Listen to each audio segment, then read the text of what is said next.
Митко Чавков и пратениците на ВМРО ДПМН кои ги отворија вратите на собранието, Крсто Муковски, Љубен Арнаудов, Јохан Тарчуловски, Сашо Василевски и Љупчо Димовски ќе седнат на обвинителна клупа за крвавиот четврток.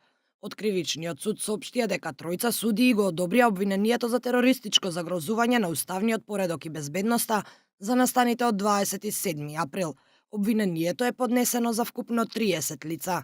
По детално разгледување на сите приговори поднесени од одбраната и обвинетите, како и ценење на фактите и доказите приложени во обвинителниот акт, донесе решение со кое го одобри обвинителниот акт во целост. Откако ќе биде формиран кривичен предмет по обвинителниот акт и истиот согласно АКМИС, системот ќе биде распределен на понатамошно постапување и ќе биде закажан термин за главна расправа, странките и јавноста ќе бидат благовремено известени.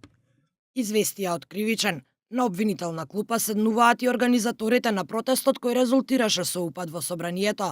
Ке се бара одговорност од Игор Дурловски, Богдан Илиевски, Борис Дамовски и Владо Јовановски, кои беа предводници на движењето за заедничка Македонија.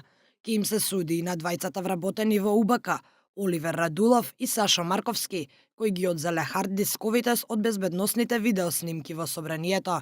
Меѓу обвинетите се и Горан Ѓошевски, личното обезбедување на тогашниот председавач Трајко Велјановски, разрешениот началник во МВР Оливер Поповски, Мунир Пепиќ, вработен во Агенцијата за разузнавање, началникот во МВР Душко Лазаров, председателот на Патриотското здружение Пере Тошев од Прилеп, Митко Пешов, Јане Ченто и Горанче Ангеловски, Александар Василевски Нинџа, Младен Додевски и Дејан Давидовски, кои беа во бегство. Исто така ќе седнат на обвинителна клупа. Александар Василевски Нинџа е лицето кое го примило телефонскиот повик од обезбедувач на Груевски кој во тој момент се наоѓал со него во Виена, а подоцна Нинџа ги известил и останатите обвинети. Меѓу обвинетите е и собранискиот обезбедувач Абдулфета Алими, кој сведочеше дека му го спасил животот на Зијадин Села. Пратеникот ја понуди својата куќа како гаранција за Алими да излезе од притвор, а во изјава за еден тава рече дека Алими му го спасил животот и сега го гледа како личен пријател.